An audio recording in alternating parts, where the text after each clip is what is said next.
इस कार्यक्रम के पुण्यार्चक हैं श्री आदिनाथ दिगंबर जैन चंद्रोदय तीर्थ क्षेत्र चांदखेड़ी खानपुर जिला झालावाड़ राजस्थान।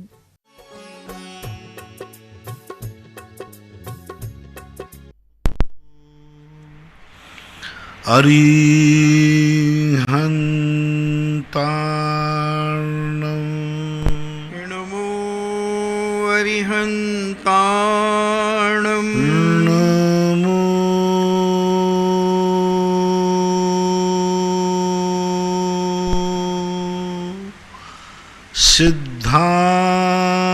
सिद्धार्णम् नमो सिद्धार्णम् नमो आयर्याणम्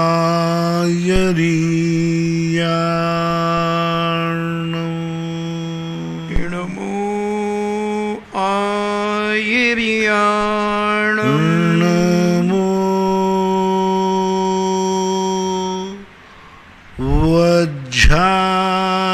वज्रायाणम् नमो उवज्झायाणम् नमो लोये सव शाहूर्णम् नमो लोये सब्बे साहूणम्। पंच परमेष्टि भगवान की जय। आचार्य श्री गुरुवर कुंद कुंद महाराज की जय। आचार्य श्री गुरुवर विद्यासागर महाराज की जय। परम पूजनीय निर्यापक श्रमण मुनि श्री सुधा सागर जी महाराज की जय। शुल्लक श्री गंभीर सागर जी महाराज की जय। नमोस्तु महाराज जी। श्रीमती चंदा जी आष्टा से पूछती हैं, महाराज जी देव दुर्गति किसे कहते हैं और इस गति में किस कर्म के विशेष कारण से जीव जाता है? विशेष रूप से व्यक्ति जब किसी मजबूरी में कोई धर्म करता है, लोकलाज के कारण कोई अच्छा आदमी बन जाता है, मान कसाय के लिए कोई दूसरों की सेवा करता है, कुछ पाने के लिए व्यक्ति धर्म करता है। बहुत सारे लोग होते हैं कल को दिखावटी आचरण पालते हैं, दिखावटी कार्य करते हैं, दूसरों के लिए कुछ देंगे, लेकिन कब देंगे? जब उनका प्रचार प्रसार हो, नाम हो। धर्म भी करेंगे, मंदिर भी जाएंगे, सब कुछ करेंगे, लेकिन उनके पीछे उनकी कोई ना कोई ऐसी अंतरंग ख्याति लाभ छुपा रहता है। सामने वाले का हित करना भाव नहीं है, अपना स्वार्थ छुपा रहता है। उसमें वो ये देखते हैं कि सामने वाले को लाभ हो या नहीं हो, मेरे स्वार्थ की सिद्धि होना चाहिए। इस प्रकार के जो धर्म क्रियाएं करते हैं, अधर्मी की बात नहीं कह रहा हूँ, बुरे कार्य करने की बात नहीं कह रहा हूँ, अच्छे कार्यों में जो मायाचारी करते हैं, अच्छे कार्य अपने निजी स्वार्थ के लिए रखते हैं। यदि मैं ये कार्य करूँगा तो समाज में मेरी इज्जत बढ़ जाएगी, यदि मैंने इस प्रकार का धर्म किया तो लोग मुझे पूजने लग जाएंगे, इस प्रकार का मैंने आचरण किया तो लोग मुझे अच्छा आदमी समझेंगे। ऐसी भावनाओं के साथ जो धर्म करते हैं उनको देव दुर्गति होती है। देव दुर्गति भवनत्रक को बोलते हैं। भवनत्रक के 3 भेद हैं, भवनवासी, व्यंतर, ज्योतिष आदि। ये जितने बार देवता होते हैं ये प्रायः मध्यलोक में ही रहते हैं, ऐसा माना जाए। कुलदीप जैन न्यूयॉर्क अमेरिका से पूछते हैं, नमोस्तु महाराज जी, मेरी जिज्ञासा है कि शांति धारा शुरू करने के पूर्व हम लोग अमेरिका में ओम नमः सिद्धेभ्य 3 बार का उच्चारण करते हैं, यह उचित है महाराज? और शांति धारा अनंत भगवान की प्रतिमा पर ही करना चाहिए? बराबर है, ये तीनों नाम बोलना उचित है, कोई बाधा नहीं। अरहंत भगवान की मूर्ति पर ही शांति धारा होती है, अन्य स्थानों पर नहीं। श्रीमती प्रीति जैन देवास से पूछती हैं, गुरुवार पूरे परिवार का नमोस्तु, जब हम कोई विधान आदि करते हैं तो प्रत्येक बलय पर पूर्ण होने पर जो नारियल गोला आदि चढ़ाते हैं तो उसे हमें छील करके चढ़ाना चाहिए या बिना छिला ही चढ़ाना चाहिए? ऐसा कोई आगम में नहीं है। जितना ज़्यादा आप विशुद्ध होते जाएंगे उतना ही अच्छा है। नारियल के साथ चढ़ाते हैं, अपन पूर्ण नहीं धो पाते, उसको साफ नहीं कर पाते, अंदर खोटा भी हो सकता है। यदि अंदर गोला निकाल के चढ़ाते हैं तो कम से कम ऊपर के वेस्टेज से तो हम बच गए, और हमें ये भी ज्ञान हो गया कि अंदर जो गोला चढ़ाया है वो शुद्ध है। तो जैसी शक्ति हो, निषेध नहीं कर सकते, श्रीफल भी चढ़ा सकते हैं, गोला भी चढ़ा सकते हैं। दिव्यांश जैन जयपुर से पूछते हैं, नमोस्तु गुरुदेव, मेरी जिज्ञासा है कि जैन धर्म के अनुसार आपने बताया कि चांद पर मनुष्य का जाना संभव नहीं है, परंतु महाराज जी इंसान 59 में चांद पर जा चुका है और हर दिन का वहाँ का मशीन के द्वारा फोटो आदि भेजते रहते हैं सैटेलाइट के द्वारा, तो ये कहाँ तक सत्य है? पहली बात तो विश्व का कोई भी दर्शन, चाहे जैन दर्शन, विश्व के अंदर मुख्य 11 मजहब हैं। इन 11 मजहबों में कोई भी दर्शन इस बात को स्वीकार नहीं कर रहा है कि वह विज्ञान चंद्रमा पर पहुंच चुका है। और विश्व में ऐसा एक भी देश नहीं जो किसी ना किसी धर्म को नहीं मानता हो। अमेरिका से कुछ पूछता हूँ कि वो क्रिश्चियन धर्म को मानने वाले हैं, क्या क्रिश्चियन धर्म के किसी बाइबल में किसी भी स्थान पर चंद्रमा में पहुँचने का उल्लेख किया या पहुँच सकता है? वैष्णव दर्शन में वेद पुराणों के अंदर भी ऐसा कोई उल्लेख नहीं, जैन पुराणों में भी कोई उल्लेख नहीं। यानी देश का सबसे बड़ा भाग वैज्ञानिक दृष्टिकोण को अपनाने वाले 7-7.5 अरब की जनता में जो किसी न किसी को नहीं मानते हैं, इनकी संख्या मुश्किल से करोड़ों में आएगी। लेकिन जो किसी न किसी को मानते हैं, इनकी जनसंख्या 90% है। दुनिया में कोई भी कोना हो, 90% लोग कहीं ना कहीं अपना माथा टेकते हैं, कहीं ना कहीं उनका आस्था का केंद्र है, कहीं ना कहीं उनकी धर्म की कोई ना कोई किताब है, लेकिन उनमें उन्होंने कहीं ना आज तक लिखा नहीं। दूसरी बात, विज्ञान खुद एक मत नहीं है कि हम सही चंद्रमा पर पहुंचे या नहीं पहुंचे, और विज्ञान एक यंत्र के द्वारा ही तो अपनी सारी बातें समझा रहा है। अब वो फोटो कहाँ से आ रहा है, कैसे आ रहा है, किस रूप में आ रहा है, अब इसकी तो बड़ी विचित्र बात है। विज्ञान की स्थिति तो बड़ी विचित्र है। आज हमने प्रातःकाल कहा था, आज वो अमेरिका सबसे ज़्यादा वैज्ञानिक मानता है, सब मेडिसिन में सबसे आगे है। आज एक कोरोना का कहर सबसे ज़्यादा कौन से देश पर है? अमेरिका। 1 साल हो गए, इतना बड़ा वैज्ञानिक नई टेक्नोलॉजी जो चंद्रमा पर खोज पहुंच चुका, वो एक बीमारी का इलाज नहीं खोज पा रहा है। आज की तारीख में सबसे ज्यादा परेशान अमेरिका है। क्यों? जितना जितना विज्ञान ने आविष्कार किया है उतना उतना उन देशों में मुसीबत के बादल मंडरा रहे। इसलिए हम इस बात को कभी स्वीकार नहीं कर सकते कि वही चंद्रमा है जो चंद्रमा हम कहते हैं। वो हमारे यहाँ कई ऐसी कनकगिरियाँ हैं, कनकगिरी बोलते स्वर्णमयी, शायद उन कनकगिरियों के ऊपर उतर गए हों और वहाँ के फोटोग्राफ भेज रहे हों। तो अभी ऐसा नहीं है। आप कहो कि वो बता देता है कि चंद्रमा में इस दिन ग्रहण पड़ना है, इस दिन चंद्रमा में, तो ये वो क्या बता देते हैं? उनके विज्ञान के पहले, हमारे हजारों साल पहले हमारे शास्त्रों में, हमारे ज्योतिष में लिखा हुआ है। जो वैज्ञानिक नहीं है आज भी बता सकते हैं 100 साल बाद चंद्रमा पर ग्रहण किस दिन पड़ेगा। विज्ञान नहीं, हम लोग बता सकते 100 साल बाद, 500 साल बाद, 1000 साल बाद। तो एक नियत गणित है, उस गणित के आधार पर चल रहे हैं। विज्ञान यहीं पर झूठा है कि एक कीड़े से मनुष्य की उत्पत्ति मानता है। पहले अभिमा नाम का कीड़ा था, बस सबसे बड़ा फ्रॉड तो वहीं हो गया कि एक कीड़ा था, कीड़ा से वो लट बना, लट से बंदर बना, बंदर से मानव बना। ये आज तक कोई वैज्ञानिक सिद्ध नहीं कर पाया। आज तक किसी विज्ञान ने इसको प्रैक्टिकल नहीं किया।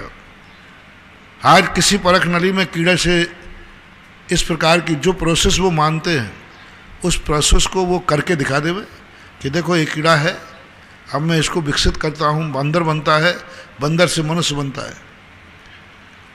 तो कुछ ऐसी चीज़ें हैं जिनके संबंध में, जो अदृश्य चीज़ें हैं, उनके संबंध में सामने वाला कुछ भी कह दे, हम उसको स्वीकार करना पड़ेगा। एक व्यक्ति ने कहा कि साहब मेरी भैंस सफ़ेद होती है। सबने कहा भाई क्यों झूठ बोलते हो, भैंस तो काली है तुम्हारी, मैं भी तुम्हारे पड़ोस में रहता हूँ। बोले नहीं मेरी भैंस सफ़ेद होती है, शर्त लगा लो। शर्त लगा ली। सबने कहा तू हारेगा। बोले कैसे हारूंगा, सारे लोग कहेंगे काली है, लेकिन मैं तो यही कहूँगा मुझे तो सफ़ेद दिख रही, दुनिया को काली दिख रही, तो मैं क्या करूँ? अब इसका जवाब क्या होगा? मैं तो यही कहूँगा भाई मुझे तो सफ़ेद दिख रही, जो दिख रही वही तो बोलूँगा। तो भाई सारी दुनिया की रात दुनिया जाना, मुझे तो सफ़ेद दिख रही है। अब इसका जवाब क्या है? कोई जवाब नहीं। विज्ञान उस ऊंचाई तक नहीं पहुंच सकता जहां तक कि वो बातें करता है। मीनन जैन सूरत से पूछती हैं, नमोस्तु महाराज जी, गर्भवती महिला कितने महीने तक पूजन विधान आदि कर सकती है? अपने बालक के लिए, अपने लिए माता पूरी जिंदगी भर, क्या पूरे 9 माह तक, अंतिम दिन तक, जिस दिन जन्म देना है, भगवान की पूजन भक्ति करके ही जन्म देना चाहिए। विनीता जैन अशोकनगर से पूछती हैं, नमोस्तु महाराज जी, साध और साधन का संबंध किसे कहते हैं? साध कहलाता है लक्ष्य, जिसे हम साधना चाहते हैं। साधन कहलाता है जिससे हम वहाँ तक पहुँचना चाहते हैं, जिसके द्वारा हम उस साध को सिद्ध करते हैं, उसको साधन कहते हैं। और जिसको हम पहुँचना चाहते हैं, मंजिल को साध्य कहते हैं। ऐसा। डॉक्टर अंकित जैन सरांगपुर मध्य प्रदेश से पूछते हैं, मेरे पूज्य गुरुदेव कोटि सा नमन, तीर्थंकर प्रकृति का अनवरत बंद होता रहता है क्या? इसकी कोई मर्यादा निश्चित नहीं है क्या? तीर्थंकर प्रकृति जिस दिन से बंद शुरू होती है, यदि कोई नरकगामी जीव है तो एक अंतर्मुहूर्त के लिए रुकती है, बाकी 8वें गुण स्थान तक तीर्थंकर प्रकृति का निरंतर बंद होता है, एक समय को भी नहीं रुकता। ममता जैन बूंदी से पूछती हैं, मेरे गुरुदेव के चरणों में बारंबार नमोस्तु। गुरुदेव, मेरी जिज्ञासा है कि आपने एक दिन प्रवचन में बताया था कि कुछ ना कुछ राशि धर्म के लिए, मंदिर आदि के लिए निकालना चाहिए, तो मैं मंत्र के लास्ट में कुछ राशि निकाल करके उससे शांति धारा आदि करा लेती हूँ, ये ठीक है? कोई बात नहीं, किया जा सकता। पायल जैन उदयपुर से पूछती हैं, नमोस्तु महाराज जी, जब इंसान जीवन में अकेला रह जाता है और हार मान लेता है, तब उसके सामने ही उसका साथ छोड़, उसके अपने ही उसका साथ छोड़ देते हैं। ऐसे में उसे, उस इंसान को क्या करना चाहिए? जब वो स्वयं से ही हार गया है तो कौन साथ देगा? जब स्वयं ही वो टूट गया है तो कौन उसको जोड़ेगा? जब वो स्वयं में ही अपने आप में भटक चुका है, अरे दुनिया में तुम भटक जाओ तो कोई तुम्हें ठोर ठिकाने पहुंचा देगा, तुम खुद अपने घर में भटक गए हो, कौन ठिकाने लगाएगा? साथ उसका देते हैं जो स्वयं जिंदा है, जो स्वयं में अपने आप में विल पावर रखता है। इसलिए सबसे पहले पॉजिटिव थिंकिंग नहीं, पावर थिंकिंग चाहिए। 3 थिंकिंग होती हैं। नेगेटिव थिंकिंग, हमेशा नकारात्मक सोचना, हमेशा नकारात्मक सोचना।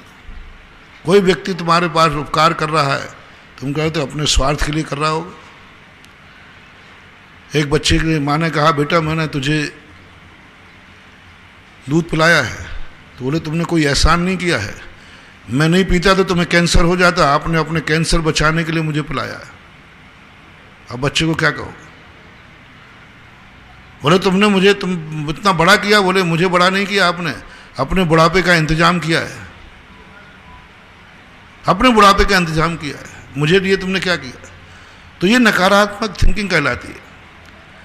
कोई भी व्यक्ति तुम्हारे साथ कुछ भी व्यवहार करे, तुम उसको नकारात्मक लेते हो, वह व्यक्ति कभी भी किसी भी रूप में कभी सुखी नहीं रह सकता। एक होती है पॉजिटिव थिंकिंग,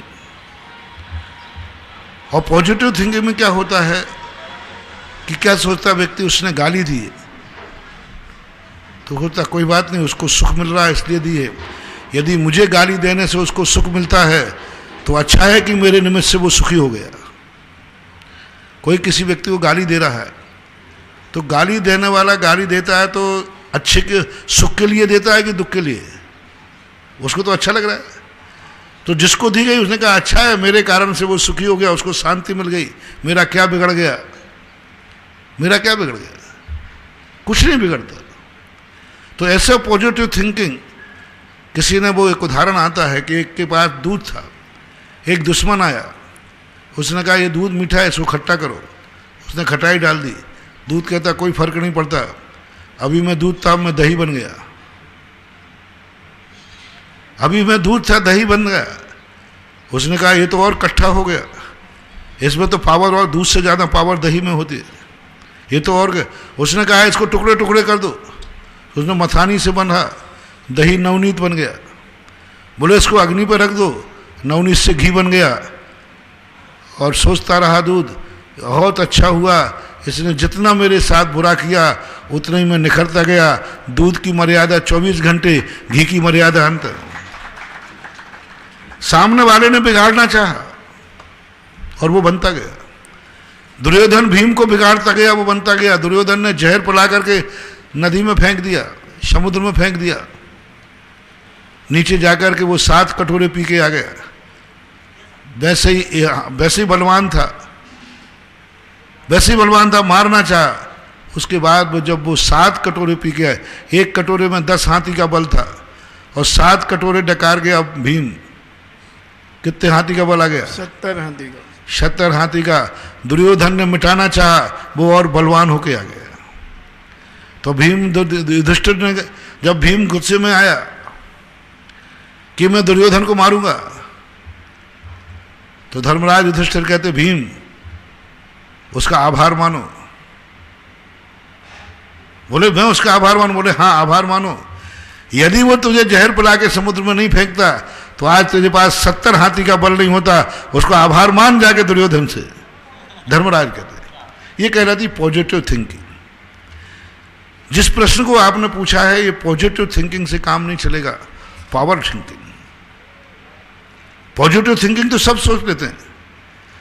हर व्यक्ति चाहता है कि मैं राजा बनूं, हर व्यक्ति चाहता है मैं कलेक्टर बनूं, हर व्यक्ति चाहता है कि मैं सब तरफ से ऊंचाइयों पर पहुंचूं। कौन व्यक्ति है जो नहीं चाहता है कि मैं ऊंचाई पर पहुंचूं? Positive thinking. कौन नहीं चाहता कि मैं सुखी रहूं? Positive thinking. कौन नहीं चाहता है कि मैं अमीर रहूं? Positive thinking. कौन नहीं चाहता है कि मैं स्वस्थ रहूं? Positive thinking. कौन नहीं चाहता मेरा परिवार सुखी रहे? Positive thinking. कौन नहीं चाहता कि जो मैं चाहूं वह होना चाहिए, पॉजिटिव थिंकिंग, लेकिन होता नहीं है। क्यों? पावर थिंकिंग नहीं है। पॉजिटिव थिंकिंग तो है लेकिन पावर, पॉजिटिव थिंकिंग तो है कि मैं कलेक्टर बनूंगा, ऑफिसर बनूंगा, आईएएस ऑफिसर बनूंगा, पॉजिटिव थिंकिंग है, लेकिन पावर थिंकिंग नहीं है, क्योंकि आप में उसकी तैयारी नहीं की। अब देखना, एक पॉजिटिव थिंकिंग रख रहा है और एक पावर थिंकिंग रखा है। पॉजिटिव थिंकिंग वाला सोच रहा है कि मैं आईएएस ऑफिसर बनूं, और पावर थिंकिंग वाला कह रहा है कि मैं आईएएस ऑफिसर बनने की तैयारी कर रहा हूं। एक बनना चाह रहा है और एक बनने की तैयारी कर रहा है, सफल कौन होगा? बोलो भाई, सब लोग स्काउटिंग वाले तैयारी कर, उसकी पावर थिंकिंग है। और जो पहला वाला है वो क्या कर रहा है? भावना उसका भी है, कहीं मैं भी चाह रहा हूं कि मैं आईएएस ऑफिसर बनूं, लेकिन पॉजिटिव थिंकिंग से काम नहीं चलेगा। वो कहता है जब बनना है तो उसकी तैयारी करो, बनना है तो उसका रास्ता अपनाओ, बनना है तो आज से मैं तैयारी शुरू करता हूं। जब जो तुम बनना चाहते हो, अच्छा काम करना चाहते हो, अच्छे आदमी बनना चाहते हो, तो आपको पहले अच्छा सोचना पड़ेगा। ठीक है, ये बात सही है। जब आप बनने की सोचोगे नहीं तो बनोगे क्या? अच्छा बनने की बात सोचना चाहिए, ऊंचाई पर पहुंचने की बात सोचना चाहिए, लेकिन सोच तक ही नहीं रहना चाहिए। लोग यही कहते हैं महाराज मैं बहुत पॉजिटिव थिंकिंग रखता हूं, लेकिन मैं सफल नहीं हो पाता। तुम्हारे पास पावर थिंकिंग की कमी है। आप उड़ाने तो भर रहे हैं, लेकिन आपके पास तैयारी कुछ भी नहीं है। और जो पावर थिंकिंग वाला है वो कहता है कि मेरे पास पावर है, मैं आज ही तैयारी करता हूं, और वो सफल हो जाता है। इसलिए तुम जब अपने मन से हार गए हो तो आप खुद हार चुके हो। अब कोई तुम्हारा साथ देगा नहीं, जो देगा वो मूर्ख है। हारे हुए का जो साथ देता है वो मूर्ख है। जो स्वयं ही मर चुका है उसको जिंदा रखने के लिए कोई मतलब नहीं निकलने वाला। उसके लिए आपको पावर थिंकिंग चाहिए। आप खुद अपने आप से कभी हारिए मत। आप अंतिम श्वास तक कीजिए कि मैं हारने वाला व्यक्ति नहीं हूं, मैं जीतने वाला व्यक्ति हूं। दुनिया की कोई वस्तु मेरे से बड़ी नहीं होती। विद्यार्थियों को मैं कहा करता हूं जो पढ़ने में कमजोर होते, भला मैं क्या पढ़ूं? तो सबसे पहले तो ये देखो जो किताब में है वह मेरे लिए है। ये सरस्वती माँ है। माँ ने जो मेरी थाली में परोसा है वो उसने किसके लिए बनाया था? बोलो। तुम्हारी थाली में परोसा माँ ने तुम्हारे लिए बनाया था। जब तुम्हारे लिए बनाया था तो अब तुम्हारा कर्तव्य क्या है? माँ ने बनाया है, तुम्हारा कर्तव्य है उसको खाओ।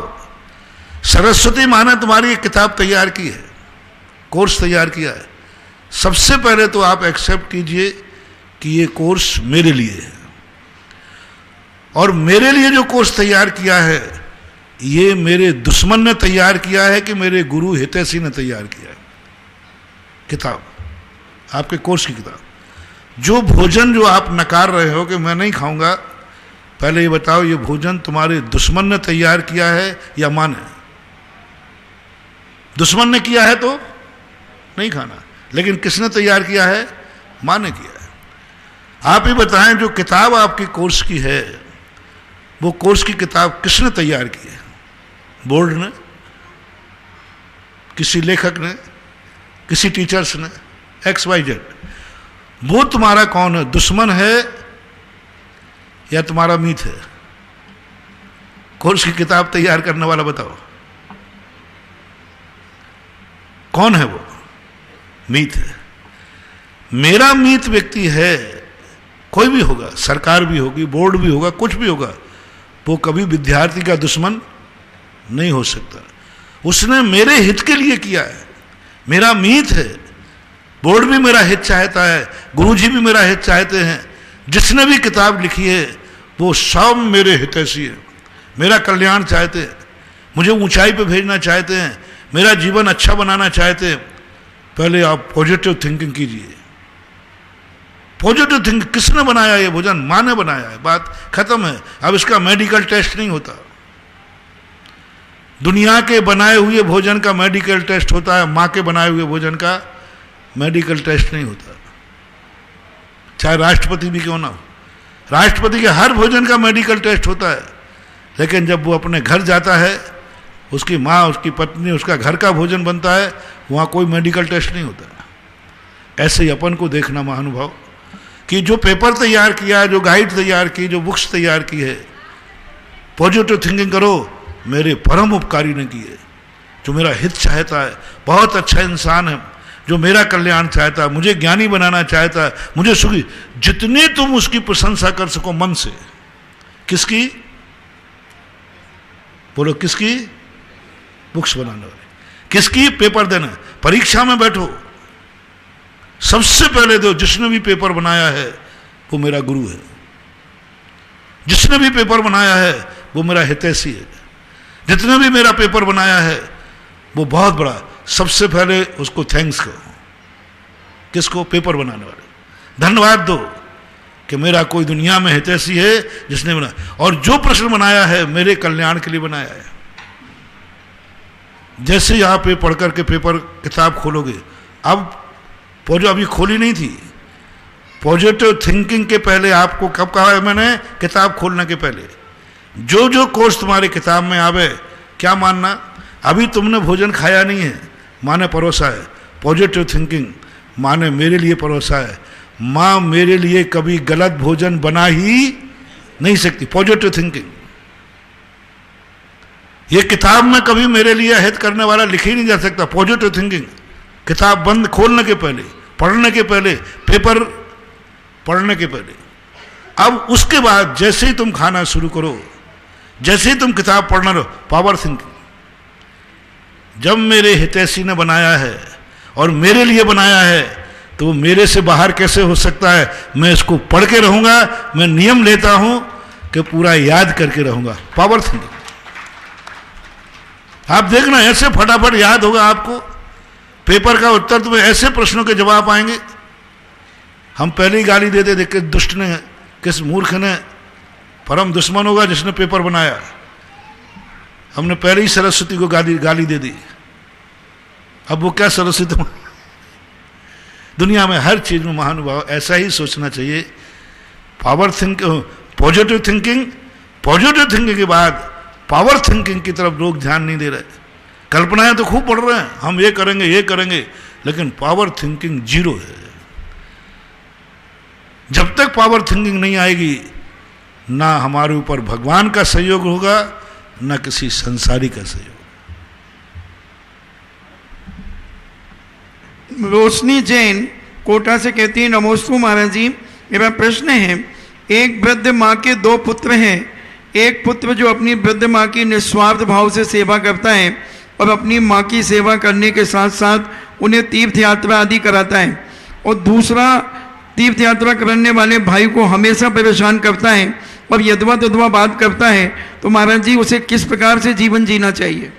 किसको? जो सेवा करता है भाई। उस सेवा को उस तरफ ध्यान ही नहीं देना चाहिए, विकल्प ही नहीं करना चाहिए। तुमने अपना दायित्व समझ लिया, तुम पावर थिंकिंग में आ गए। पावर थिंकिंग वाला आजू बाजू नहीं देखता, अपने कार्य में जुट जाता है। पॉजिटिव थिंकिंग तक तुम देख सकते थे। अब जब तुम सेवा में तत्पर हो, तुम सेवा कर रहे हो, तो जब पावर थिंकिंग आ जाती है तब यहाँ वहाँ नहीं देखा जाता। जब भोजन शुरू कर दिया जाता है फिर यहाँ वहाँ नहीं देखता, भोजन को देखो। जब पढ़ना शुरू कर दिया है तो व्यक्ति यहाँ वहाँ नहीं खींचता, फिर व्यक्ति अपना लक्ष्य देखता है। अर्जुन से कहा गया, बोलो तुम्हें इसमें क्या दिख रहा है पेड़ पर? बोले मुझे चिड़िया की आंख दिख रही है। Power thinking. दुनिया में डालियाँ भी थी कि नहीं, पत्ते भी थे कि नहीं, क्या लेना देना? वो क्या सोच रहा है, वो क्या कह रहा है, हमें क्या लेना देना? हम अपने कार्य में लक्ष्य लगे हुए हैं। क्योंकि कभी बुराई, पत्थर कोई मारता है तो फल वाले वृक्ष पे ही सबसे ज़्यादा पत्थर पड़ते हैं, कटीली झाड़ी पर कोई पत्थर नहीं मारता। तुम अच्छा कार्य कर रहे हो तभी तो वो टॉइंटिंग कर रहा है, यदि तुम गलत कार्य कर रहे होते तो फिर वो तुमसे कुछ बोलता नहीं, ऐसा मानना चाहिए। आदित्य जैन सागर से पूछती हैं, नमोस्तु महाराज जी, मेरी जिज्ञासा है कि कोई रिश्तेदार हैं उनको देख करके, उनका नाम सुन करके मेरे भाव खराब होते हैं और ऐसा लगता है कि इनसे बात ना करूं, मगर उनका कभी बुरा विचार, उनका बुरा करने का कभी भाव नहीं आता, तो इसमें क्या हमें भी पाप बंद होगा? बराबर होगा। आप गलत कर रहे हैं। किसी के संबंध में आपको गलत सोचने का अधिकार नहीं। किसी के संबंध में आप गलत नहीं सोच सकते। आपके संबंध में वो गलत कर रहा है तो भी नहीं सोच सकते, फिर तो वो गलत नहीं कर रहा है, तो आपका सोचना ये आपका गलत है। जैसा आप तुम्हारे दूसरे के संबंध में सोच रहे हो, शायद उस समय आप सोचें कोई मेरे संबंध में गलत सोच रहा हो और तुम्हें मालूम चले तो कैसा लगेगा। जैसा तुम दूसरे के संबंध में बुरा सोच रहे हो, उसी समय कोई तुम्हारे संबंध में भी बुरा सोच रहा है तो कैसा लगेगा। उस समय आपको सोचना चाहिए कि हमारा ये सोचना गलत है। देश नवोदय तीर्थ क्षेत्र पर विराजमान पूज्य गुरुदेव निर्यापक श्रवण मुनि पुंगव श्री सुधासागर जी महाराज के चरणों में जिनवाणी व सुधा कलश के दर्शकों द्वारा बारंबार नमोस्तु नमोस्तु नमोस्तु। देश नवोदय तीर्थ क्षेत्र पर जो भूदान की एक योजना चल रही है, उसमें 1 बीघा जमीन के लिए एक नाम आया है। श्री नरेंद्र कुमार जी जैन, श्रीमती उर्मिला जी जैन, नीरज, सुचि, निखिल, सुहानी, ईशानी जैन, नीरज, नम्रता जैन, सुभाष नगर, जबलपुर, मध्य प्रदेश। ये वो श्रेष्ठी हैं जो महाराज श्री के आशीर्वाद से अभी 2 वर्ष पूर्व ही तपोदय तीर्थ क्षेत्र पर प्रतिमा के पंच कल्याणक हुए थे। उनके पुण्यार्जक परिवार हैं इगत सहस्त्रफणी पारसनाथ भगवान पे। और एक कमरा भी आया है धर्मशाला के लिए। डॉक्टर DC जैन, सरला, श्रीमती ममता, देवेंद्र, श्रीमती मेघना, साक्षी, श्रुत जैन, मलाड, मुंबई से। और जीर्णोद्धार में 11,000 रुपये की राशि से नाम आया है। जमुना प्रसाद मलैया, जिनेश मलैया, श्रीमती ममता, कुमारी सेजल, कुमारी कशिश मलैया परिवार, मेहरोनी से। आज पूज्य गुरुदेव के चरणों में राजस्थान राज्य भारत स्काउट व गाइड देवली पधारे हैं। उनमें पहली जिज्ञासा बेरा राम जैसलमेर और उनके पश्चात अनुष्का शर्मा तैयार है।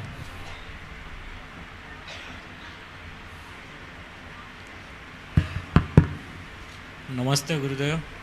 मेरी जिज्ञासा है कि मनुष्य अपनी परेशानी एवं कष्ट के समय अपने आप को कैसे मैनेज करें।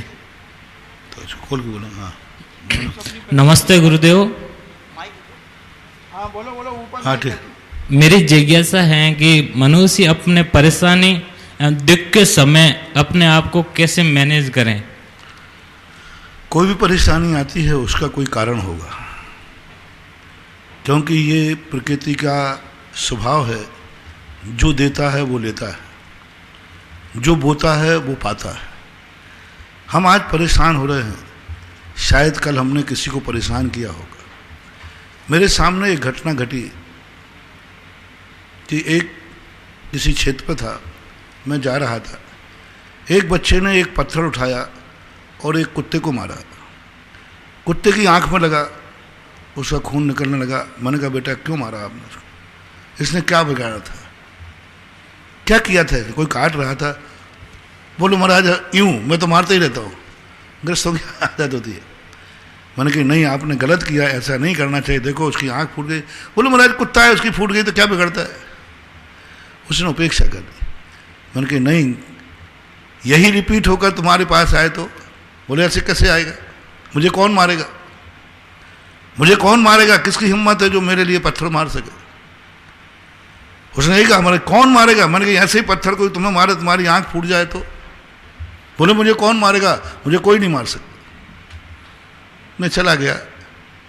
ठीक 8 दिन बाद उतने ही बजे उठी टाइम पर मैं वहाँ से निकल रहा था। प्रतिदिन शौच के लिए जाता था, शुद्धि के लिए। ठीक, और वो गैती होती ना खोदने वाली, उसी समय ठीक वहीं पर टाइम वही गैती उसने चलाई और एक गैती एक पत्थर पर पड़ी। एक छोटा सा टुकड़ा गैती में से उचट के लगा, उसकी आंख में लगा और आंख से पूरा खून झरने लगा। उसी समय मैं वहीं था। मैंने कहा ये तो वही है। मैंने कहा बेटा तुमने तो कहा था मुझे कोई नहीं मार सकता, दुनिया में कोई नहीं मार सकता, तो गैती तो मार सकती है। अब देखो कुत्ते का किया हुआ ये सामने की घटना है,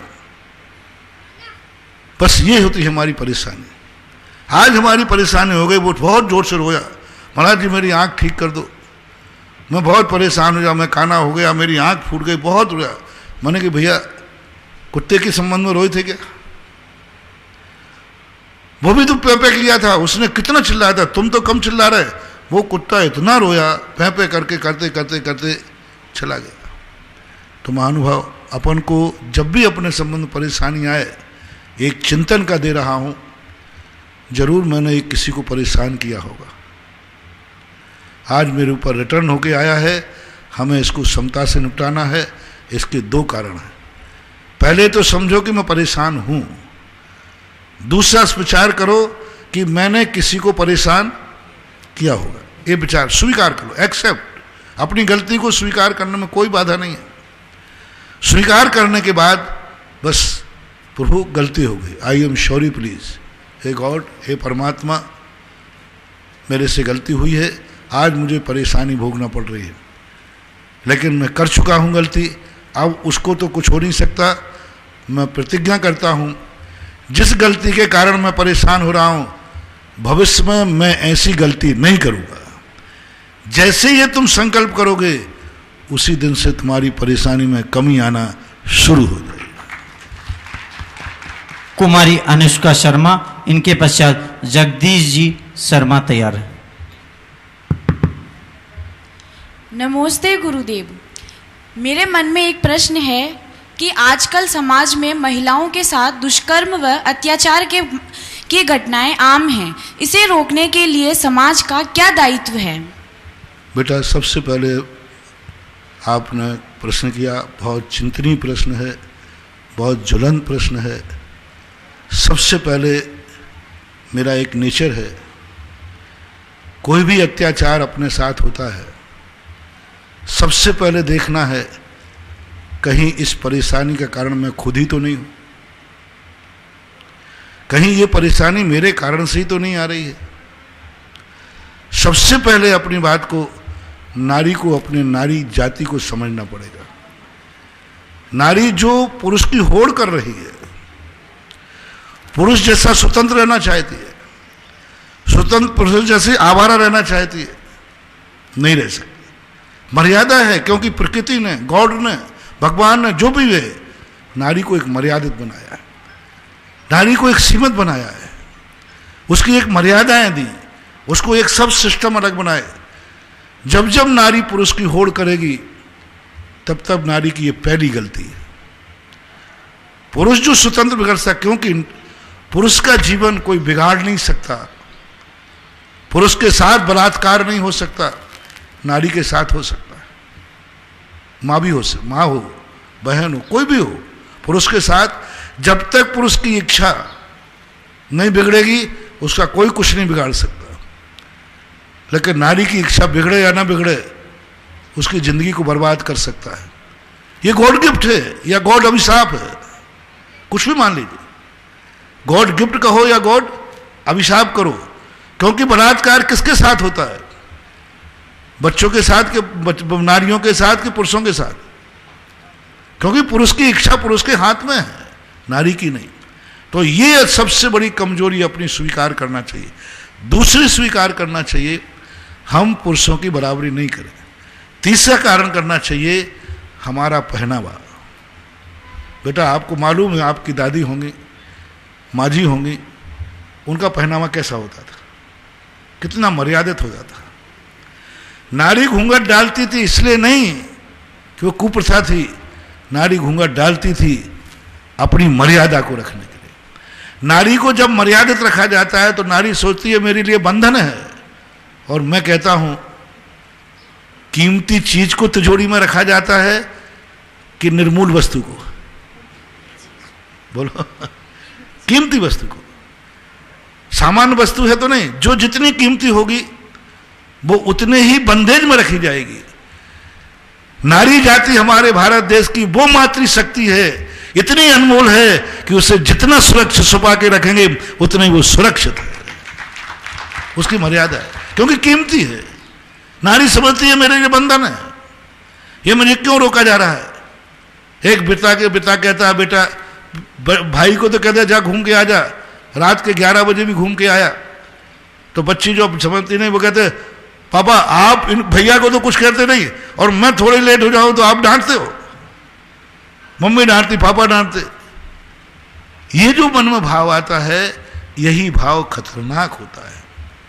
उसको समझना चाहिए कि नारी वो मूल्यवान शक्ति है, वो मातृशक्ति है। जो नारी सुरक्षित रहेगी तो सारा देश सुरक्षित रहेगा। इससे नारी को खुद सोचना है कि हमारी सुरक्षा क्या है। ठीक है, सुरक्षित नारियों पर भी अत्याचार हुए, सती सीता जैसे और भी हुए, तो उसके लिए हमारे लिए हमारी सुरक्षा कवच सीखना चाहिए। आपके स्काउटिंग में आदि में ये सब कैसे सुरक्षा करना ये सब सिखाया जाता है। अपनी सुरक्षा कैसे करना हर नारी को आना चाहिए। पहले बात तो अपने जीवन को असुरक्षित ना करें। ऐसे लोगों के बीच में, ऐसे स्थान पर, ऐसे समय में न जाएं जहां थोड़ी भी असुरक्षा का संदेशा हो। और जहां कोई असुरक्षा का संदेशा नहीं है फिर भी कोई असुरक्षा की बात आती है तो फिर इतनी हिम्मत रखना चाहिए कि उस व्यक्ति को भी पछाड़ने की हिम्मत होना चाहिए। इसकी कला, इतनी शक्ति आना चाहिए। कल पारस चैनल पर पूज्य गुरुदेव का जो प्रवचन आता है 8:45 से 10:15 आता है। कल कोई कारणवश से 9 बजे से 10:15 तक आएगा। आप आगमवाणी और सुधा कलश चैनल पर भी ये प्रवचन सुन सकते हैं। और जो देशनोदय तीर्थ क्षेत्र की शांति धारा पूज्य गुरुदेव के मुखारविंद से होती है वो 10:40 पर प्रातः जिनवाणी चैनल पर आती है। आप उसको देख सकते हैं। और जगदीश जी शर्मा, उनके पश्चात रेखा बेरवा तैयार हैं।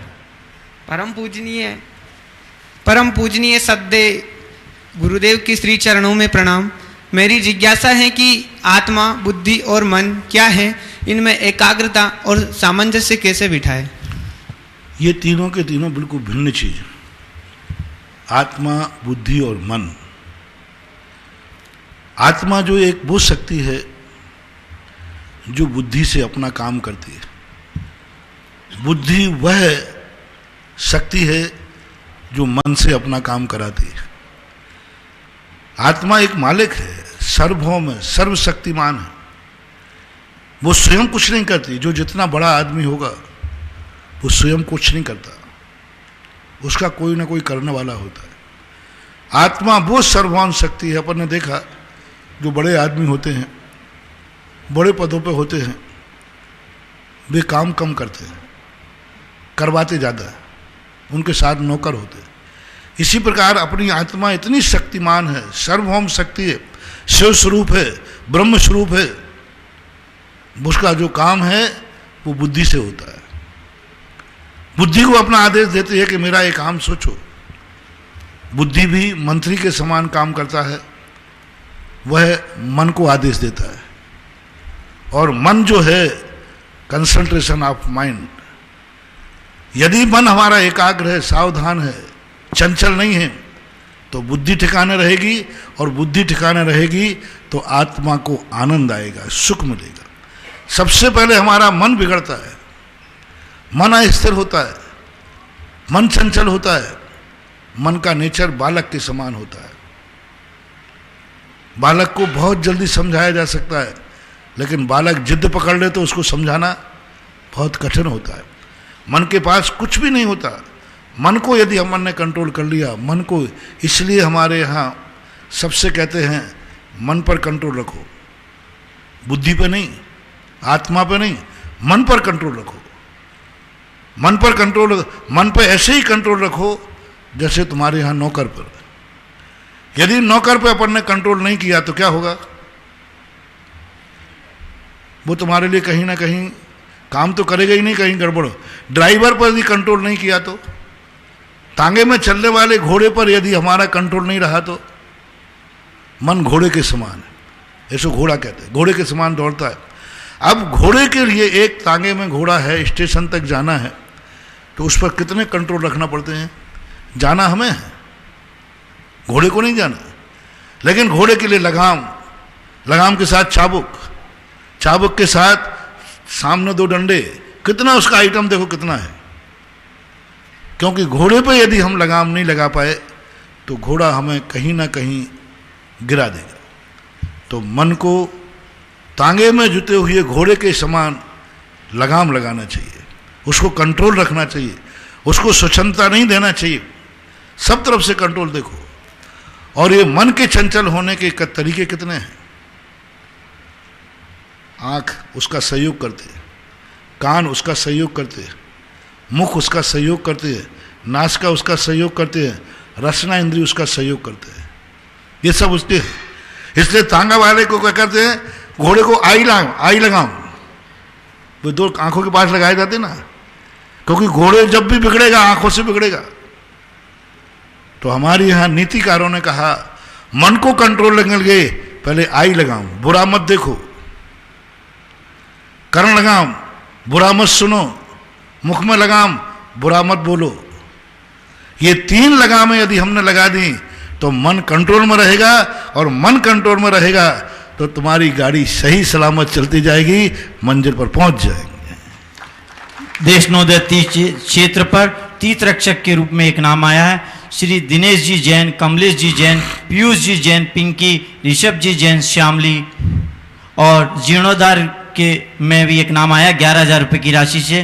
श्रीमती चंदा पवन कुमार जैन, मोदी इन्फोटेक, जबलपुर मध्य प्रदेश से। श्री कुमारी रेखा बेरवा और इनके पश्चात राकेश गुजर तैयार है। नमस्ते गुरुदेव, मेरी जिज्ञासा ये है कि वर्तमान समय में वर्तमान पीढ़ी अधिकतर अपने भविष्य को लेकर चिंतित रहती है, क्या ये सही है? किसको लेकर? भविष्य को लेकर। भविष्य को लेकर वर्तमान पीढ़ी भविष्य को लेकर चिंतित रहती है। हमें अतीत और वर्तमान को देखना है, भविष्य को देखने की जरूरत ही नहीं। हमारे हाथ में भविष्य नहीं है। एक किसान पेड़ लगाता है,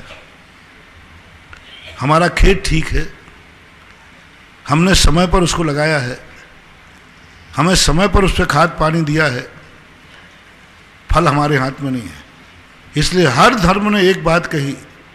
कृष्ण जी से, श्री कृष्ण से जब अर्जुन ने पूछा कि हे मधुसूदन, आपने मुझे युद्ध के लिए तैयार तो कर दिया और मैं युद्ध करने को तैयार भी हो गया, लेकिन ये बताओ क्या मेरी जीत होगी?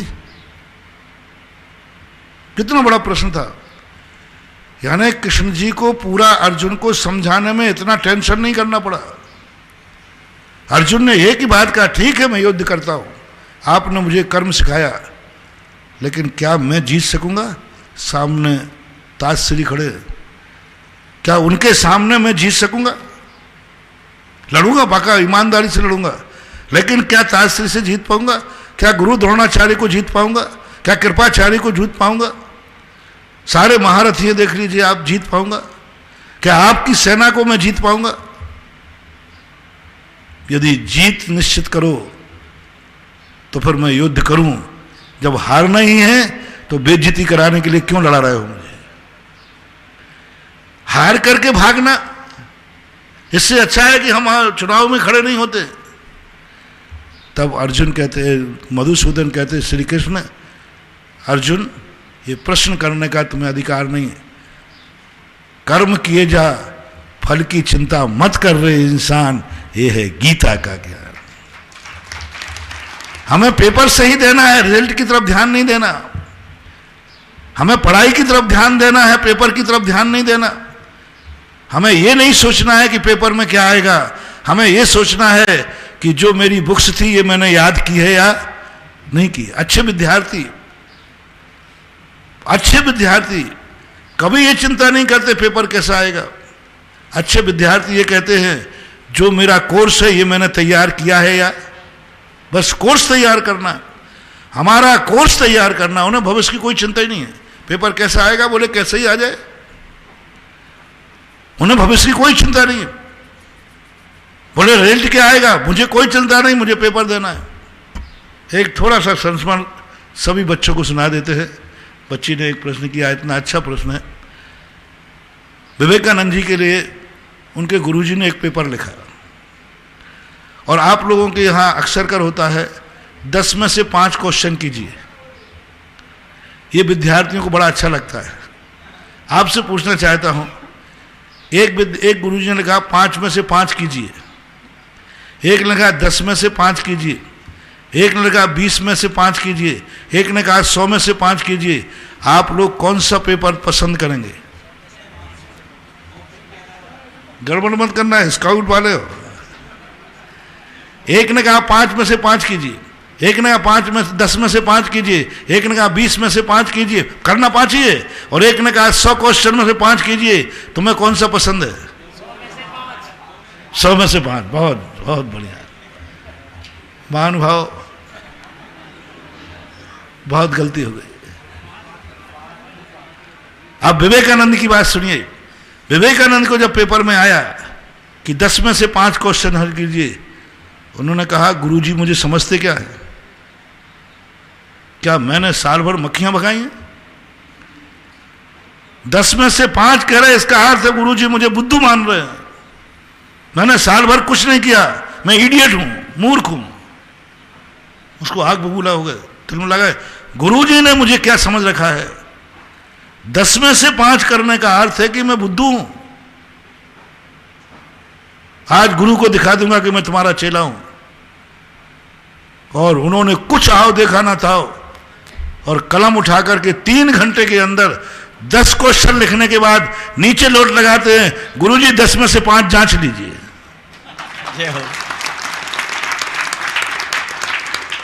बोलिए, गुरुजी ने क्या कहा था 10 में से, और विद्यार्थी ने क्या कहा 10 में से 5 जांच लिए। गुरुजी आपे में आ गए, बोले ये छोकरा मुझे चुनौती दे रहा है, हम वे क्वेश्चन जांचेंगे जो इसने सबसे कमजोर किए होंगे, लास्ट के सबसे लास्ट वाले क्वेश्चन जांचूंगा मैं 5, और ये फेल होगा पक्का है। क्योंकि लास्ट का क्वेश्चन पराया आप लोग सबसे लास्ट में कौन सा क्वेश्चन लिखते हो जो डाउटफुल होता है? चलो लिखे देते हैं। तो मास्टर ने ठान लिया कि मैं लास्ट के क्वेश्चन जांचूंगा 5, लेकिन 10 क्वेश्चन जांचने के बाद एक गलती नहीं निकाल पाए। अंत में मास्टर को प्रेस्टेज आ गई, चुनौती देने वाले का मैं 1 नंबर कम नहीं कर पा रहा हूं। अंत में एक टी लिखना, टी होता है ना टी, तो उसका वो यूं होता है टी। तो दोनों तरफ इंची टेप से नापा गया, एक तरफ की लाइन में पॉइंट 1 नंबर। अब गुरुजी हैं, गुरुजी को कौन रोक सकता है? बस ऐसा विद्यार्थी होना चाहिए। अपने भविष्य के संबंध में चिंता मत करो, अपने वर्तमान के संबंध में चिंता करो कि मेरा वर्तमान क्या है, भविष्य तो अपने आप फलेगा। ऐसा राकेश जी गुजर और उनके पश्चात मनोज कुमार जैन तैयार है। नमोस्तु गुरुदेव। स्काउट एंड गाइड फैमिली की तरफ से गुरुदेव के चरणों में नमन। गुरुदेव, मेरी जिज्ञासा है कि जैन मुनि महाराज एक दिन में एक समय का भोजन और जल ग्रहण करते हैं, ऐसा क्यों गुरुजी? और वो भी खड़े होकर, इतनी कठोर तपस्या क्यों? मेरी भावना तो ये भी है कि ये भी छूट जाए, क्योंकि मैं पराधीन नहीं रहना चाहता। इतना बड़ा साधु पद पाकर, इतना सब कुछ पाकर, 2 रोटियों के लिए पर का अधीन, 2 अंजलि जल के लिए। भावना तो प्रतिदिन, आप तो कह रहे हो कि इतने कैसे रह जाते हो, और मैं सोचता हूं हर समय ये क्यों ले रहा हूं, ये भी कब छूटे। यही आत्मा की शक्ति है। यही तो हमें देखना है कि पर के बिना मैं कितना रह रहा हूं। आज दुनिया रोटी का गुलाम बन गई है। आज दुनिया रोटी के पीछे घूमती है, और साधु वो है जिसके पीछे रोटी घूमती है। दुनिया धन के पीछे घूमती है, साधु वह है जिसके पीछे धन घूमता है। दुनिया के पीछे घूमती है, साधु वो है जिसके पीछे दुनिया घूमती है। तो इसलिए साधु वो, यही तो शक्ति है साधना की, कि साधु अपना सेल्फ, हमें किसी चीज का सहारा नहीं लेना पड़े। हमारी आत्मा की ऐसी शक्तियां प्रकट हो जाएं कि ये रोटी और पानी, ये हवाएं, इनसे हमें लेना देना क्या है। उस शक्ति को प्राप्त करने की साधना साधु करता है। और धीरे धीरे ये साधना, शुरू में ऐसी साधना नहीं थी। आप बोलें गर्मी के दिनों में आपको एक टाइम पानी पिलाने दिया जाए तो दिन भर 24 घंटे आपकी क्या हालत होगी? परेशानी पड़ेगी ना। वो परेशानी हम लोगों को भी होती थी। एकदम साधु नहीं बन गया, कल मैं तुम्हारे जैसा था। तुम स्काउट कर रहे हो, मैंने एनसीसी की थी, ड्रेस थोड़ी सी अलग थी और कुछ नहीं था। हाँ, ड्रेस उसमें थोड़ी सी ड्रेस के कलर में अंतर था। आप लोगों को देखकर मुझे ध्यान आ रहा, मैं भी ऐसे ही लगाता था। वो उस समय चलता था एनसीसी, एनएसएस और एनएसओ, ये 3 डिग्रियां होती थी जो यूनिवर्सिटी में चलती, कॉलेजों में। और यूनिवर्सिटी के विद्यार्थियों को 3 में से कोई एक लेना, चाहे एनसीसी लो चाहे एनएसएस लो। आपका जो स्काउट का जो प्रारूप है ये DCM एनएसएस से है। एनएसएस में यही किया जाता है, गांव में जाकर के बड़ा सहयोग कार्य किया जाना, तालाब खोदना, गांव को सफाई करना, गांव की सुरक्षा करना, ये अपने यहाँ बहुत अच्छा उसके माध्यम से सिखाया जाता था। तो उसमें यही थी, शुरू में हुई, धीरे धीरे चिंतन किया कि आखिर मैं एक गिलास पानी नहीं मिला तो तड़प गया, यानी मेरी कोई, और हमें कहते हैं ब्रह्म स्वरूप घट घट में भगवान है। हे भगवान, जब तू बैठा है तो मैं इसके भी धीरे धीरे करके ये साधना हो गई। आज 24 घंटे में पानी नहीं लेता हूँ, कोई तकलीफ नहीं होती। और कई बार तो ऐसा होता है हमारी चर्या में 5-5 दिन 8-8 दिन तक भी ग्रहण नहीं करता हूँ, तो भी जो का तो बैठा रहता हूँ, जो का तो चर्चा करता रहता हूँ। तो ये कहते हैं पावर, पॉजिटिव थिंकिंग। जैसा हम सोचेंगे वैसा हमारा मन हो जाता है। यदि हम पॉजिटिव जिस दिशा में सोचते हैं, एक दिन वही पावर अपने अंदर जाग जाता है। तो उस दिगंबर साधु पर का आलम्बन जितना कम से कम लेना पड़े मजबूरी में, उतना ही लेता है। स्वाधीन बनना चाहता है, अपनी आत्मा की शक्तियों को जगाने का ये तरीका है। मनोज कुमार जी जैन और इनके पश्चात मुकेश प्रजापति तैयार है। नमोस्तु गुरुदेव, नमोस्तु गुरुदेव, नमोस्तु गुरुदेव। मेरी जिज्ञासा है गुरुदेव, आजकल एकल परिवार के बच्चे पढ़ाई के दबाव में आकर आत्महत्या या डिप्रेशन में आकर अपना नुकसान कर रहे हैं, ऐसा क्यों? इसमें सबसे बड़ा कारण है माँ बाप। मैंने अक्सर माँ बाप के क्या है कि माँ बाप ने सारी महत्वाकांक्षाएं अपने बेटा बिटिया पे थोप दी हैं। सीमित बच्चे हैं, 2 हैं, 1 बच्चा है, सभी जिंदगी उनकी वही है। और बेटे को पढ़ाते हैं, कहते हैं कि नहीं तू बहुत ऊंचा बन, मैंने 1 शाय की थी, 1 शादी। कोटा के अंदर कोचिंग में एक बच्चा सुसाइड करने के मन से निकला, उसके मन में आया भाव कि मैं महाराज का दर्शन कर लूँ। मैं वहीं था और वो मेरे दर्शन करते हुए रो पड़ा। उनके बेटा क्यों रो रहा? बोले गुरुजी बस मेरी ज़िंदगी का अंतिम दिन है। मैंने क्यों? पूरी कहानी बताई। बोले मम्मी मुझे बहुत चाहती है। कोई लोग मरते हैं, कोई मुझे चाहता नहीं है। उसने क्या, मम्मी मुझे बहुत चाहती है और मैं मम्मी पापा को बहुत चाहता हूँ। मेरी मम्मी कह रही है कि मैं तुझे IAS ऑफिसर देखना चाहती हूँ, मेरी तमन्ना है, मेरी इच्छा है, बेटा तू मेरी पूरी कर दे इच्छा। मुझे तो बहुत ऊंचाई पे देखना चाहती हूँ। महाराज जी माँ मुझे बहुत चाहती है, मैं माँ को चाहता हूँ और मुझे लग रहा है मैं माँ की एक इच्छा पूरी नहीं कर पाऊंगा, मैं नहीं कर पाऊंगा और माँ की इच्छा है, इसलिए मैं मरना चाहता हूँ। मैंने और परिवार को बुलाया, मैंने कि तुम्हें बच्चा जीवित चाहिए या महत्वाकांक्षा चाहिए। जब देखा तो आज माता पिता अपने बच्चों के प्रति इतने ज़्यादा महत्वाकांक्षी हो गए कि उनकी कुवत देखे बिना, उनकी शक्ति देखे बिना, उनका समर्थ देखे बिना उन पर ख्वाब सजाते हैं। बच्चा भी माँ बाप को चाहता है, उसको मरना पड़ता है।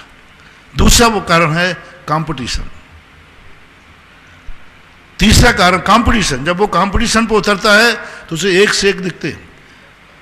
वो बड़ी मुश्किल से 75% लाया, कंपटीशन में गया तो वहाँ तो 95% बाजू में बैठा था। उसका वैसे ही डिप्रेशन चला गया कि मैं 75% में, वो कह रहा था मेरे 75% है, मेरिट लिस्टेड हूँ, लेकिन वो देखा बाजू में तो 95% वाला इंटरव्यू दे रहा है, वो डिप्रेट हो जाता है। तीसरा कारण बनता है कि एक लाइन आपको दी जाती है। पहले के जैसे मान लो आप स्काउट है, इसमें सारी सेवा सिखाते हो, ये जीवन है। पहले हमारे यहाँ सारे कार्य, रामचंद्र जी जब पढ़ने गए उनको सब कलाएं आती थी, 72 कलाएं आती थी। धनुष बाण चलाना ही नहीं आता था उनको, कुमार का काम भी आता था, मटके बनाना। उनको धनुष बाण चलाने नहीं आता था, लकड़ी बीनना भी आता था। उनको कुम्हार का काम ही नहीं आता, रोटी बनाना भी आता था। कौन थे वो? राजा दशरथ के पुत्र, भगवान का अवतार, और रोटी बना रहे। बोलो 6 महीने जब तक सीता नहीं थी, रोटी किसने बनाई थी? फल फूल किसने बना?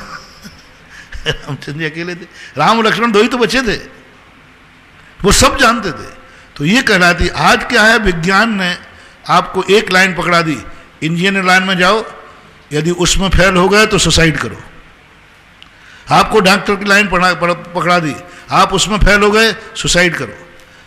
आपके सब्जेक्ट, एक निश्चित सब्जेक्ट में उसको 5-10 साल लगा देते हैं, यदि उसमें किसी कारण सफलता हो गई तो अब वो कहीं का नहीं रहता।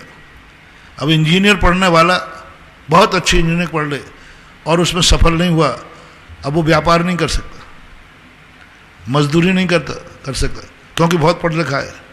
और पहले जो हमारी शिक्षाएं थी, सभी प्रकार का ज्ञान कराया जाता था। इसमें सफल नहीं हुए तो ये है, इसमें सफल नहीं हुए तो ये है। वो कहीं ना कहीं से अपने और अपने परिवार का भविष्य संभाल लेता था। तो ये आज का वैज्ञानिक का सोच सुसाइड करने के लिए बाध्य कर रहा है। यही तो मैं कह रहा हूँ, जितना जितना विज्ञान बढ़ रहा है उतना उतना सुसाइड केस बढ़ रहे हैं। संसार में सबसे ज्यादा आत्महत्याएं अमेरिका में होती हैं, सुसाइड।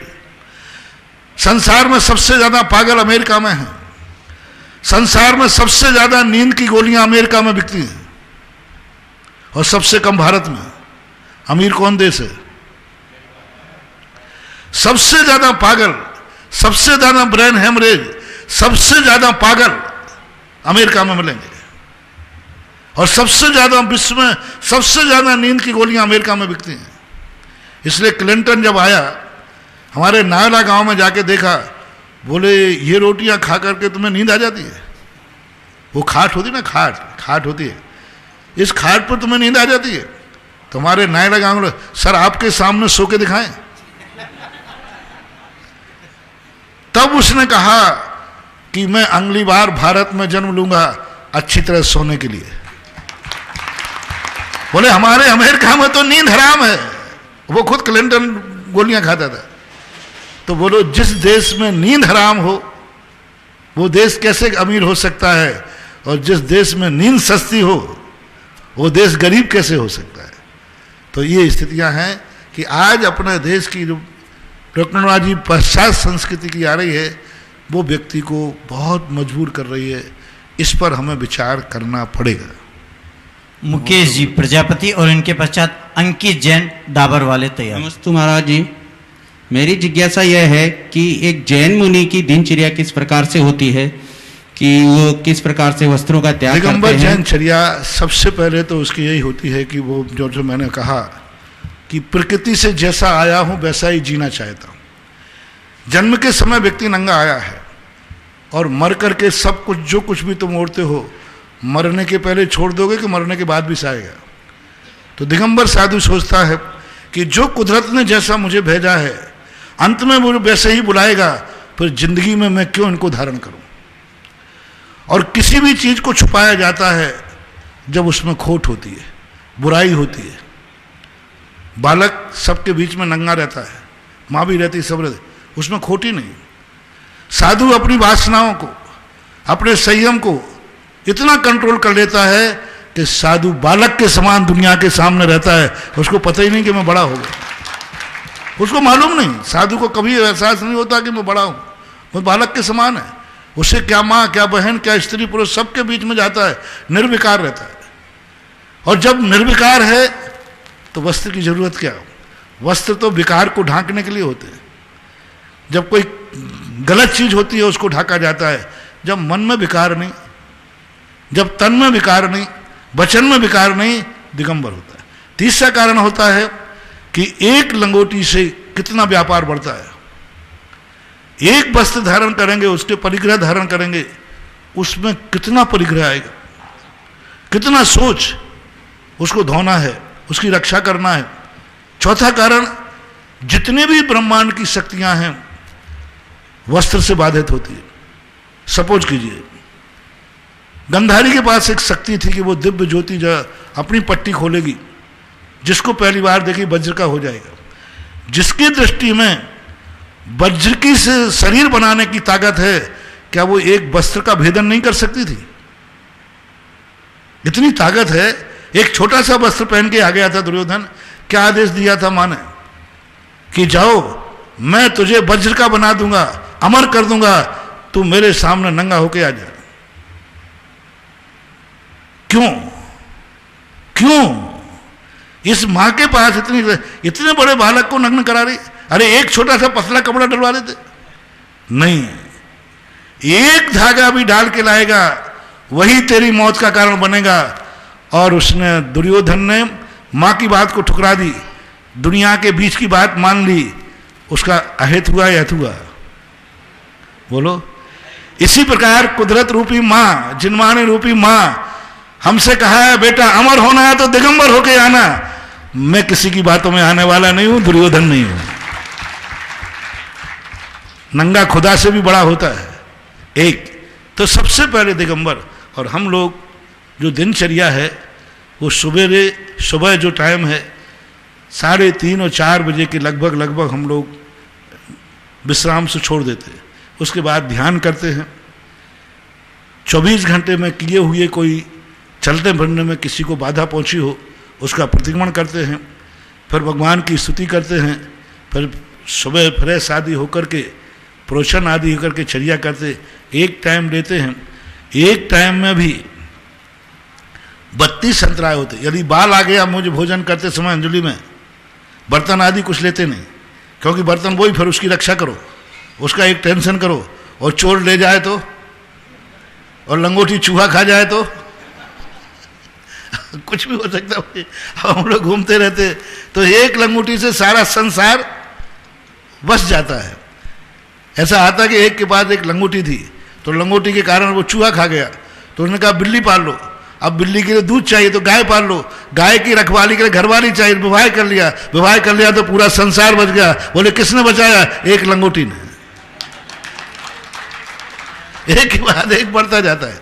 तो हम लोग सुबह उसमें बाल यदि आ जाता है तो हम लोग 24 घंटे के लिए पानी अन्न जल छोड़ देते। कोई जीव मरा हुआ आ जाए, चींटी आदि, कंकड़ पत्थर आ जाए, किसी की रोने की आवाज़ आ जाए, किसी के झगड़ने की आवाज़ आ जाए, तो फिर हम लोग उसी दिन आहार छोड़ देते। फिर 24 घंटे भोजन ग्रहण नहीं करते। और बाकी चर्या सब आप लोगों के सामने है। अंकित जी जैन डाबर वाले और इनके पश्चात राधेश्याम मेघवंशी तैयार है। मेरे आराध्य गुरुदेव के श्री चरणों में त्रिबार नमोस्तु नमोस्तु नमोस्तु। महाराज जी, विद्यार्थी शिक्षा के क्षेत्र में शिक्षा ग्रहण करते हैं, साथ में ही धर्म के क्षेत्र में भी अगर कार्य करते हैं तो उनका जीवन पे क्या प्रभाव पड़ता है और क्या लाभ है। साथ में ही आज जो ये स्काउट का दल आपके श्री चरणों में आया है, इसका लाभ इनको क्या मिलने वाला है? नमस्ते महाराज जी। देखो, हमारे देश की एक संस्कृति है, हर व्यक्ति को स्काउट होना चाहिए। स्काउट का अर्थ होता है बालचर, बालक की चर्या। स्काउट का अर्थ होता है गुप्तचर, उन रहस्यों को उद्घाटित करना जो गुप्त है। स्काउट का अर्थ है छात्र सेना, बालकों की सेना, युवाओं की सेना। स्काउट का अर्थ है अनुशासन। स्काउट का अर्थ है स्वयं सेवक। स्काउट का अर्थ है स्वयं सेवा के साथ साथ दूसरों को भी सेवा करना। तो ये कला तो हमारे जीवन में प्रत्येक विद्यार्थी के मन में होना ही चाहिए। हमारे यहाँ थी, हमारे यहाँ पढ़ाई के साथ सब कुछ किया जाता था। जब से अंग्रेजी के स्कूलों आए, अंग्रेजों का कोर्स आया, CBSE आदि सब आए, इन सब में से इन सब चीज़ों को निकाल दिया गया। मैं तो कहता हूँ कि अपन सब प्रयास करें कि स्काउट ऐच्छिक ना हो, स्काउट अनिवार्य हो। भारत के स्कूलों में चुनाव में अभियान में बनाओ, सरकार से कहो कि हर स्कूल के अंदर हर विद्यार्थी को स्काउट में आना चाहिए। हर व्यक्ति को स्वयं की सेवा के साथ साथ दूसरे का भी ध्यान रखना चाहिए। अपने स्वार्थ में इतने जिंदा हो जाते हैं। आज विदेशी शिक्षा मानववादी है और हमारी शिक्षा मानवतावादी है। मानव में और मानवतावादी में अंतर है। मानव अपना स्वार्थ देखता है, दुनिया को मिटाना पड़े मिट जाए, और मानवतावादी अपन स्वयं मिट जाएगा लेकिन दूसरे को मिटाने का भाव नहीं करेगा। इसलिए जिस समय मान लीजिए अंग्रेज के दिमाग में आई, अंग्रेजों में भी सब बुरे नहीं थे। आज अंग्रेजों ने अपने देश को बहुत बुरी नियत पे पहुंचाया, लेकिन उसी अंग्रेज ने भी स्काउट जैसी चीज दी जिसका आज अपन अनुकरण कर रहे हैं। कौन सा बेडन पॉरवेल था ना कोई, हाँ, तो उसने आकर के इस प्रकार की स्थिति दी कि आज अपन उसका अनुकरण कर रहे हैं। तो अच्छे इंसान सभी में होते हैं, अपन इसको बढ़ाएं। आज देवली के अंदर स्काउट में कितने विद्यार्थी हैं सब टोटल स्कूल के स्काउट में 50। इसको देवली के अंदर विद्यार्थी कितने हैं? देवली में सर 39 सीनियर सेकेंडरी स्कूल है और सभी स्काउट चलती है और प्रत्येक स्कूल के अंदर 32 छात्र इस कार्य में लगे हुए हैं। नहीं, अभी अपने टोटल स्कूल देवली के अंदर अपन एग्जाम्पल दे रहे हैं, लगभग 500 मान लें, लेकिन स्कूल कितने हैं और विद्यार्थी कितने हैं पूरे देवली में? कम से कम 25-50 हजार विद्यार्थी तो हैं। बिल्कुल हैं। क्यों नहीं? हर विद्यार्थी को स्काउटिंग अनिवार्य होना ही चाहिए, क्योंकि व्यक्ति वहां अकेला दौड़ लगा रहा है, अर्थ के लिए दौड़ लगा रहा है, नौकर बनने के लिए। हर विद्यार्थी नौकरी के लिए दौड़ लगा रहा है, मालिक बनने के लिए कोई नहीं लगा रहा है, सेवक बनने के लिए। तो मेरा कहना है कि अपने इसको इतना छोटा, आज पूरे देवली के अंदर 25-30 हजार विद्यार्थी हैं, उनमें स्काउट के लिए 50-500, ये अपने लिए बहुत बड़ी चीज़ है। तो हमें ये अपने पास तो जितना पावर है उतना ही कर सकते हैं। ये तो चुनाव के समय राजनेताओं से कहा जाए कि शिक्षा के साथ साथ हर विद्यार्थी को, चाहे CBSE कोर्स हो, चाहे कोई भी बोर्ड हो, उस सब बोर्डों में स्काउट जरूर जुड़ना ही चाहिए। 1 घंटे का पीरियड मात्र उसके लिए होना चाहिए जो हमसे सहायता चाहते हैं, जिनकी हम कुछ कर सकते हैं। ये मानवतावादी दृष्टिकोण सभी पुराण शास्त्रों में भरा पड़ा है। ये मानवतावादी दृष्टिकोण अपनी समस्या सुलझाने के पहले दूसरे की समस्या सुलझाने का जब भाव आता है, इसी को बोलते हैं स्काउट। अपनी इस कार्यक्रम के पुण्यार्चक थे श्री आदिनाथ दिगंबर जैन, चंद्रोदय तीर्थ क्षेत्र चांदखेड़ी, खानपुर जिला झालावाड़, राजस्थान।